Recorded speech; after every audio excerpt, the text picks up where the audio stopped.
Hello everyone, good morning, welcome back to a new blog and new day. Just you and with তোমাদের নতুন আরেকটা ভিডিওর সাথে অনেক অনেক ওয়েলকাম।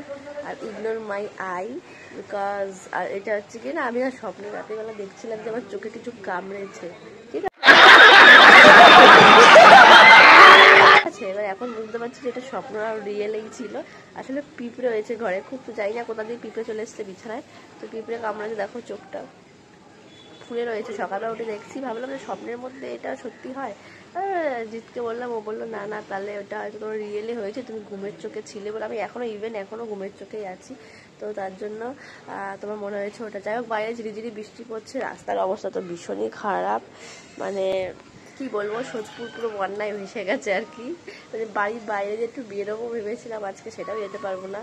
আর এই বাড়িতে আসার কারণ হচ্ছে গিয়ে জিতটা সব ফ্রেন্ডরা মিলে যাচ্ছে। কোথায় যাচ্ছে এখনো শিওর না, হয় সিকিম, হয় দার্জিলিং, নয় গ্যাংটক, তিনটের মধ্যে, মানে ঠিক তিনটে জায়গাতেও যাচ্ছে না আর কি। ওরা মেনলি যাচ্ছে কোনো রিসর্টে যেমন থেকে একটুখানি কদিন কাটিয়ে, মানে হোমস্টেগুলো যেগুলো হয় ওগুলোতে থাকবে, একটু এদিক ওদিক ঘোরাঘুরি করে চলে আসবে। বাট যেখানে ওরা যাবে বলে ফাইনাল করেছিল সেই জায়গাটা কালকে খুব ভাগ্যবশত, মানে ওরা যাওয়ার আগেই হয়ে গেছে যা হওয়া, মানে ধস নেমেছিল নাকি, খুবই রিস্কি। যেতে তো না করেছিলাম, শুনবে না কারোর কথা, কি করা যাবে, অনেকবার করে না করা হলো। তো যাবে ওরা। এবার বললাম যে এত উপরে যেও না, পারলে তোমার যেহেতু হোমস্টেতেই থাকবে, পারলে সামনে কোথাও থেকো। তো ওখানেই যাবে, আজকে রাতে বেরোবে, যার কারণে এই বাড়িতে এসছি। আর মা এসছে, মানে আমার মা এসছে রিকে দেখার জন্য, কারণ ও না থাকলে আমি একা ওকে সামলে উঠতে পারবো না। তো আজকে বাজারে যাওয়ার কথা ছিল, কিছু কেনাকাটি করে দিয়ে দেন যাবে ও আর কি। আমিও ভেবেছিলাম যাব, কিন্তু এই পরিস্থিতিতে কি করে যাব বলো, একদম বাজে অবস্থা। তাও যেতাম, কিন্তু বৃষ্টি এখনো কন্টিনিউয়াসলি পড়তেই চলেছে, তাই ভাবছি যাই কি যাই না, দেখি কি করি। এখনো শুয়ে আছে, জিত গেছে বাইক মানে নামাতে। আসলে এখানে রাস্তায় এত জল আর সামনে রাস্তায় কাজ চলছে, যার কারণে বাইকটা ওকে কাকা বাড়িতে রেখে আসতে হয়, তো ওখানেই গেছে ও। আর এখন আজকে সকালবেলা খাবো ছাতু, তো ওকে তাই বলেছিলাম ছাতু নিয়ে আসতে, ছাতু খাবো আজকে সকালবেলা, সিম্পল। মানে কালকে অনেক কিছু খাওয়া হয়ে গেছে, কালকে তো ব্লগ করতে পারিনি। তো যাই হোক, আজকে ব্লগটা স্কিপ না করে দেখতে থাকো। আই হোপ তোমাদের ভীষণ ভালো লাগবে। Please like, comment, share, subscribe করতে একদম ভুলবে না। সকাল সকাল ব্রাশ করতে করতে আমার জন্য এখন করবে ছাতু। এদিকে আম বের করে রেখেছে খাবে বলে, এদিকে চিনি। প্রথমে ভেবেছিলাম একটু পেঁয়াজ দিয়ে খাবো, তারপর ভুলে গেছিলাম যে শনিবার, তার জন্য এখন চিনি দিয়ে খেতে। বাইরে গেলে সেটা ক্যান্সেল। হ্যাঁ হ্যাঁ দাও। এই যে ঘুম দিয়ে উঠেই কান্না, ঘুম দিয়ে উঠবে না, ওকে জোর করে তুলেছি কেন? ওরে বাবারে, আলসামি যাচ্ছে না। ওরে বাবারে, দেখো রাগ কি মেরে দিচ্ছে। তো বিছনা গোছানো কমপ্লিট, আমার ঘরটা মুছে নিয়েছি, আর বাদ বাকিটুকু যা করার মা করেছে। ওদিকে দেখো, রেখে দিয়েছি আম কেটে, ও হচ্ছে গিয়ে কি লাগিয়েছে, আম খাওয়াতে বসছে মা। আর আজকে লাঞ্চে হবে খিচুড়ি, যেহেতু বাইরে বৃষ্টি বৃষ্টি ভাব, আবার শনিবার, তো ভাবলাম খিচুড়ি বানাই আজকে। বৃষ্টি এখনো পড়ছে না, দেখি জিৎ কি বাজার করে নিয়ে আসছে। ও যেহেতু চলে যাবে, সব বাজার করে দিয়ে যাবে একবার, কারণ আমি আর মা মিলে চিনি না কিছুই, কোথাও যেতে পারবো না। ও এই গেটটা আটকানো, দেখো 2 হাতে ভর্তি জিনিস, পাগল হয়ে গেছে বেচারা। আমি যাইনি, ভালো করেছি। হ্যাঁ, অনেকটা হেঁটে আসছে, দেখো এত জলের মধ্যে। ও কারো কথা শুনবে, ও দৌড়াবে। ওলে বাবা, পাপা কি নিয়ে এসছে দেখ। আগের দিন বলেছিলাম আনারস আনতে আর কি, আগে ভালো পাইনি, তো আনারস নিয়ে এসছে। আমার খুব ভালো লাগে লিচুর পরে আনারস, মানে আমার ফেভারিট ফলের মধ্যে। না লিচু না, আনারস। কোথা খাও, চুল খাও, চুল খায় ওগুলোতে সাদা। চলো ঘরে গিয়ে খুলি। বাজার ব্যাগে বসে না, নোংরা মা। হ্যাঁ দেখো বসে যেতে।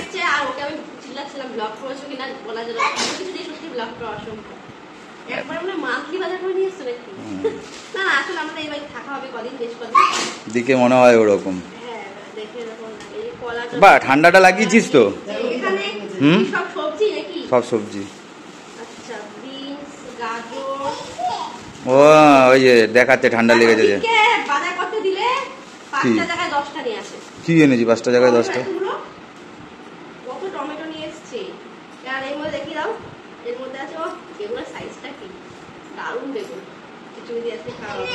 বেগুন আছে এখানে, কুমড়ো ঢালছি না আমি আর। এমনিও ঢাইলে তোমাকে গোছে তো রাখতেই হবে, গুছিয়ে গুছিয়ে প্লাস্টিকের মধ্যে ভরে ফ্রিজে রাখো। তুই সরে যা, আমার সরে যা। বেগুন, কুমড়ো, ভেন্ডি। তোমার জন্য একটা জিনিস এনেছি, সেটা দেখো। বিলেতি আমরা আনলাম। আমরা পাপা সব নষ্ট হবে মা। বিলেতি আমরা নিয়ে এসেছে, খুব ভালো লাগে খেতে, বিকেলে দিয়ে খাবো। আর এগুলো পরে রাখাচ্ছি, এগুলো হচ্ছে কি বিকেলে স্ন্যাক্স কিছু নিয়ে এসেছে, কারণ জিনিস না থাকলে অনেক দূরে গিয়ে কোনো খাবার আনতে পারবো না। আর এখানে সামনে চপ আর সিঙ্গারা ছাড়া কিছু পাওয়া যায় না, তো বিস্কুটগুলো নিয়ে এসেছে। লাল শাক মার জন্য মা খায়। এই আমটা রিকে একটা আম খাওয়ালাম এখনই, মা আমটা খুলে যাচ্ছে। ফ্রিজে রাখবো কোথায়? ডালগুলো বের করে দাও। ফ্রিজে জায়গা নেই রাখার।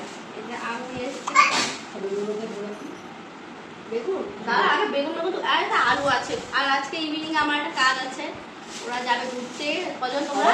6 জন। 6 জনের জন্য আমাকে দিতে হবে আলুর দম বানিয়ে। কেউ নিয়ে যাচ্ছে পরোটা, কেউ ডিম কষা, কেউ মিষ্টি, থালা প্লেট, ওইরকম মানে ব্যাচেলার পার্টি যেরকম হয় সবাই বাড়িতে নিয়ে যায় ওইরকম। যাই হোক আমার ডিউটি আলু সব মা কুটে রাখবে, এখনই নয় দেরি হয়ে যাবে। আমার মনে হয় টাইম লাগে অনেকটাই। কটায় বেরোবে? 8টায়। 8টার দিকে বেরোবে যখন আমাকে করে রাখতে হবে, দিয়ে উঠে আর পরে হবে। যাই হোক, আর এইদিকে যে এটা আমি সারপ্রাইজ হয়েছে, এটা কারণ বলিনি। আমরা তাও মানে দেখে আনতেই পারে, ওইটা আলাদা ব্যাপার। এটা ও নিয়ে এসছে, ও দেখো তোমাকে সব ঠকিয়েই দেয়, ও তো সত্যি ঠকিয়েই দেয় বাজারে গেলে। আজকে এতগুলো ব্যাগ ছিল না, সত্যি কথা বলতে গেলে আমি ওই লাস্টে আমরাটা লাস্টে নিয়েছি, আর বেছে নেওয়ার মতন আমার পরিস্থিতি ছিল না। তার মধ্যে যেহেতু কাদা মাছ, চিংড়ি মাছ রয়েছে, ইলিশ মাছ আছে, আর চিকেন আছে ফ্রিজে। আর এখানে চিংড়ি মাছ এনেছি, মেয়ের কাতলা মাছ এনেছি, আর তেলাপিয়া। তাই শেষ করে উঠতে পারবে না তোমরা।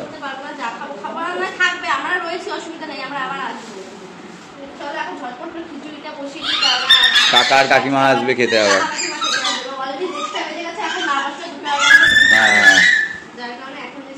চল মা। কি কি ঢুকে পাপা?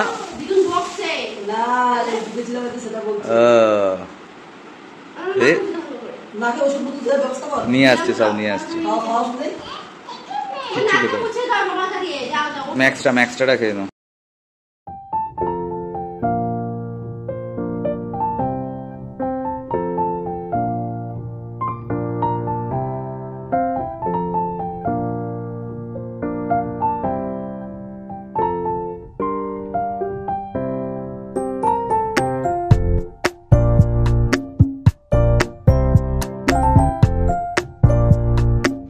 সবার খাওয়া হয়ে গেছে, এখন জিতকে দিয়েছি খেতে, যেহেতু উনি চলে যাবে। কালকে যদিও মিষ্টি খেয়েছে, আজকেও দিয়ে দিলাম। এই যে লট, ওর প্রিয় মিষ্টি, ফ্রিজে ছিল তাই জমে গেছে আর কি। খিচুড়ি, ওর খিচুড়িতে আজকে আছে ডিম ভাজা, কি বলে আলু ভাজা। আমার ঘি লাগবে। শরীরটা দেখেছো, শরীরের দিকে তাকাচ্ছে, শরীরে একটু মায়া দায় রাখো। ও আবার হাসছিনি। ফাইনালি সব কিছু কমপ্লিট, মানে খিচুড়ি খাওয়ার পরেও আমি একবার স্নান করে নিলাম আর কি, মাথা ঘষে নিলাম। তাহলে ওর কথা খুব ফ্রেশ লাগছে। দেখে যে দিকে রেডি করে দিয়েছি, এখন ঘুমাতে যাব। ঘুম থেকে উঠে অনেক কাজ আছে, কারণ জিতের জন্য আলুরদম করে দিতে হবে। মা সব কিছু রেডিমেডি করে দিয়েছে, তো ওটাই জাস্ট উঠে, রি যদি না ওঠে তাহলে বানানো শুরু করে দেবো, আর উঠলে ওকে খাইয়ে বানাবো। কারণ জিত বেরিয়ে যাবে 8টার মধ্যে, আমাকে 8টার মধ্যে বানিয়ে দিতে হবে। পাপা ইয়ে মা, এই চিউটিকে মুখে দেয় নাকি ভাই? এ কে রে? মানে এক নম্বরে বিচ্ছু, যত রাজ্যে ভুলভাল কাজ ওকে দিয়ে মানে ও করে। কি বলবো বলো মেয়েকে। বাজে এখন 6টা, এদিকে দেখো সবকিছু রেডি করছি। টমেটোটা পেস্ট করতে হবে, মা এদিকে পেঁয়াজ কুচিয়ে দিয়েছে, আদা রসুনের পেস্ট। আর এদিকে আমি আলুটা একটুখানি না সেদ্ধ করতে বসিয়ে দিয়েছি, নয় মানে হবে না, অসুবিধা হবে করতে এতগুলো তো। চলো ঝটপট রান্নাটা করে ফেলি। আর জিতে মিষ্টিটা তখন খেতে পারিনি, মানে মেয়ে ডিস্টার্ব করছিল, চলে গেছে ঘরে, পরে খাবে, ভুলে গেছে পরে। তো তখন এই যে জিৎ যে বাজারগুলো নিয়ে এসেছিলো আর খুলে দেখা হয়নি। তো ছাতু আনতে বলেছিলাম, বিস্কিট নিয়ে এসছে, মার জন্য চিড়া ভাজা। আর দেখো দিদির ড্রেস দেখেছো, পাহাড় মানে লেগে গেছে একেবারে, মালা মালা, ও দেখলে কি খুশি হবে।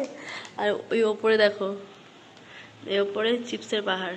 যাই হোক, আমার যেটা দরকার সেই জিনিসটা হলো কর্নফ্লাওয়ার পকোড়া খাওয়ার জন্য। আর এখন দরকার এইটা, তার জন্য বার করা হলো আর কি, না এখন বার করা হতো না, এটা এখন লাগবে, কেননা আলুর দমের জন্য এটা দরকার।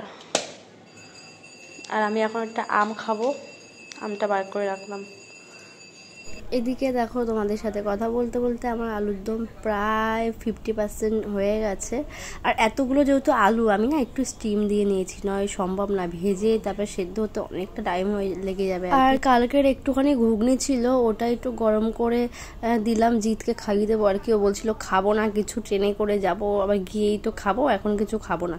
তো আমি ভাবলাম ঠিক আছে আমি একটু খাই, ওকে একটু খাইয়ে দিই। ও না করছিল ফার্স্টে, বাট যাই হোক মন মানে না যে খালি মুখে যাবে, আর তাই 2-3 চামচ যা হোক ওকে একটু খাইয়ে দিলাম। আর এর মধ্যে একটা ক্যাচাল হয়ে গেছে আর কি, একজন আর ডিম কষা নিয়ে যাওয়ার কথা ছিল, সে ভুলে গেছে আর কি তার বউকে বানিয়ে দিতে আর কি। আমি নামটা বলেই দিচ্ছি, বানটা ভুলে গেছে জ্যোতিদিকে বলতে, আর সেটা নিয়ে সবাই একটু চিল্লামিল্লি করছে আর কি। আর আমাকে একটু আগে জানালে না, আমি ডিমটা সেদ্ধ করে ফ্রাই করে এক মশলার মধ্যে আমি করিয়ে দিতে পারতাম, বাট এখন যেহেতু রান্না হয়ে গেছে আমার, এখন আর সম্ভব না যে নতুন করে আবার করে দেবো, কেননা ও 10 থেকে 15 মিনিটের মধ্যে জাস্ট জামাটা পরেই বেরিয়ে যাবে। তো এই যে আমার আলুর দম রেডি, কষা কষা করে একটু করলাম, কেননা ওরা মানে নিয়ে যাবে, নিয়ে গেলে না ঝোল রাখা যায় না, এইটুকু রেখেছি, এইটুকু তো হচ্ছে জমে যাবে। ও ঘুম দিয়ে উঠেছে বলে না চলে যেত, তাদেরকে ঘুম দিয়ে উঠেছে, পাপা হচ্ছে যেতে চাইছে না কারোর করে। জিত এখন বেরিয়ে যাবে, কিছুই বোঝে না গো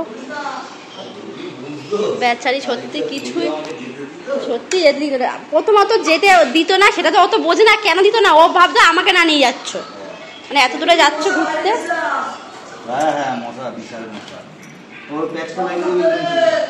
মানে এক পায়ে জুতো পড়েছে, এক পায়ে পড়েনি, দেখো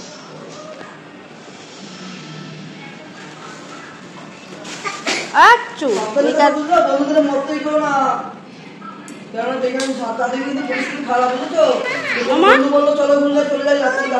ওখানে গেছিলে দিদিনের সাথে মাছ দেখতে,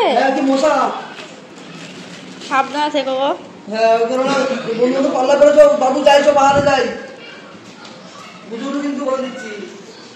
আলমারিটা খুলে রাখলে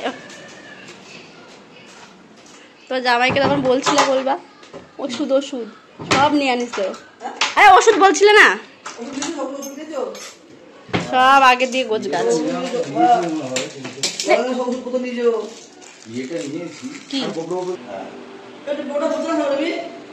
বাবা চলে যাচ্ছে,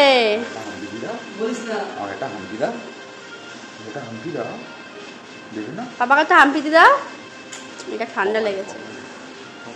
কপালে দাও, বাবাকে কপালে দিল, কপালে কপালে দিল মা, কপালে।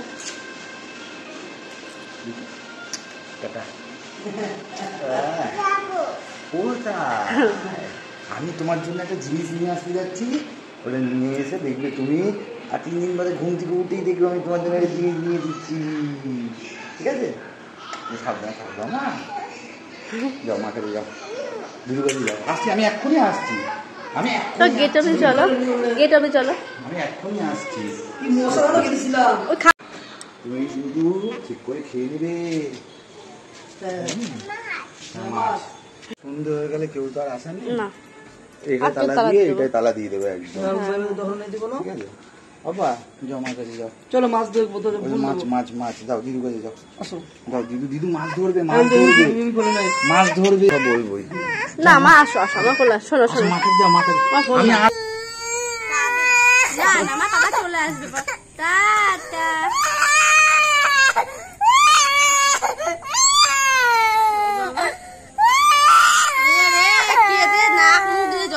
সমস্যা কি?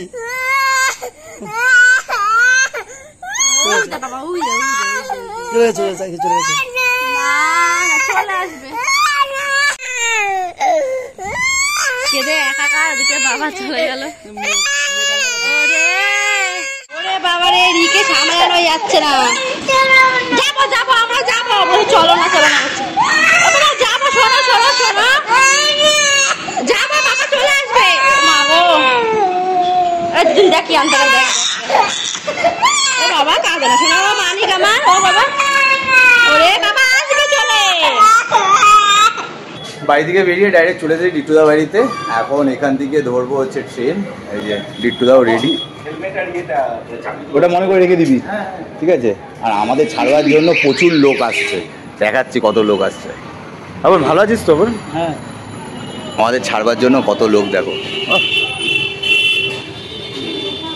একজন, দুজন, তিনি, তোর মুখটা দেখা, তিনজন, চারজন, সবাই যাচ্ছে। কি খাবে? দেব না, এটা আমার, এটা আমার, মানে পাপা আমায় কিনে দিয়ে গেছে। আমি দেব না, আমার তা খুলে দেব না, খুলে দেব না, দেব না।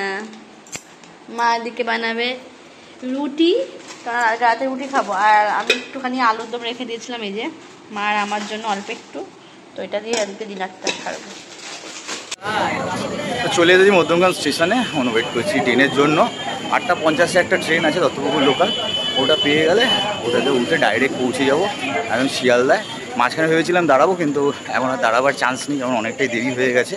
তার জন্য আর দাঁড়াবো না ভাবছি, ওদের ফোন করে বলে দেবো ডাইরেক্ট চলে যেতে, আমরাও ডাইরেক্ট চলে যাবো।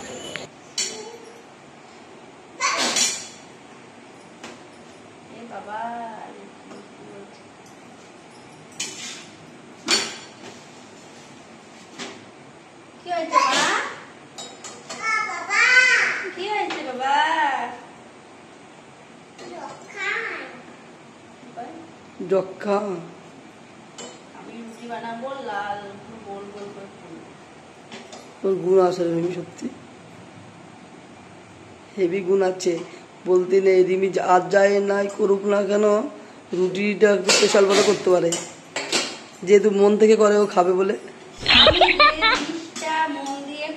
সেটা সাকসেস, সেটা 100-এ 100। রান্না করতে বরাবরই ভালোবাসি, বিশেষ করে যে খাবারটা আমি খাই, আমি কেন যে কোনো মানুষ যে খাবারটা যে ভালো খায় সে সেটা রান্না করতে বোধহয় সবাই ভালোবাসে, ভালো হয়। জোর জবরদস্তি কোনো কিছুই ভালো হয় না। রান্না বান্না তুমি কোনো খাবার খাচ্ছ না, কিন্তু পরিবারের জন্য রান্না করতে হচ্ছে, দেখবে সেই খাবারটা কিন্তু মনের মতো হবে না। 100-এ 100, 100% ভালো হবে। চলো এখন আমরা ডিনারটা সেরে নেবো। জিতকে কল করেছিলাম, মানে আমি করিনি, জিত করেছিল, বললো নাকি ট্রেনে উঠে গেছে, প্লাস ট্রেন ছেড়ে দিয়েছে। এত প্রে করি, চলো ডিনারটা সেরে ফেলি।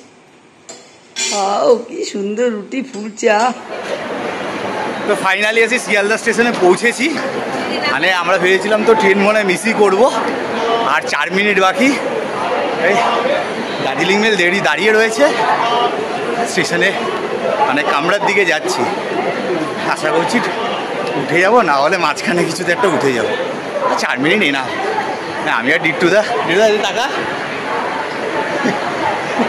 রীতিমতো হাঁপাচ্ছি সবাই দুইজনে। ওরা পৌঁছে গেছে, হেভি বকাবকি খেয়েছি। আরও একটা ভালো ইনসিডেন্ট হয়েছে, ওটা স্টেশনে ঠিক আছে গাড়িতে উঠি, তারপর বলছি। এখন প্রচণ্ড হাঁপাচ্ছি। কে কার হাতে লাস্ট ছিল? লাস্ট কার হাতে ছিল? কার হাতে? অয়ন দাস বলছে তোর হাতে, তুই বলছিস অয়ন দাস। আমি হচ্ছি কার হাতে ছিল এখনো স্পষ্ট বোঝা যাচ্ছে না। অয়ন দাস বলছে আমার হাতে নেই, দাদা ভাই বলছে দাদা ভাইয়ের কাছে নেই, পান্ডার কথা পান্ডার কাছে নেই। কিন্তু ঘটনা হচ্ছে আনার দায়িত্ব কার ছিল? আনা যার যার দায়িত্ব। দেখ আমাদের জিনিস দেখ, যার আমার হাতে আমি কিন্তু প্লেট নিয়ে এসেছি। যে এবারে বাড়াবাড়ি করবি খাবার দেবো না। ট্রেনে উঠেই বিশাল খিদে পেয়েছে, খেতে বসে পড়েছে। এই যে ডিমটা বান্টাদা মন থেকে আনিসনি, সত্যি কথা বলতে গেলে তোকে আনতে হয়, না হলে তুই জানিস হচ্ছে কি সবার কাছে ঝাড় খাবি। ওই একসাথে মানে ব্যাপারটা কি হয়ে গেছে বলতো, একসাথে হয়ে গেছে, তো মাইনাস হয়ে গেছে, প্লাসটা আর হয়নি। ওইটাই।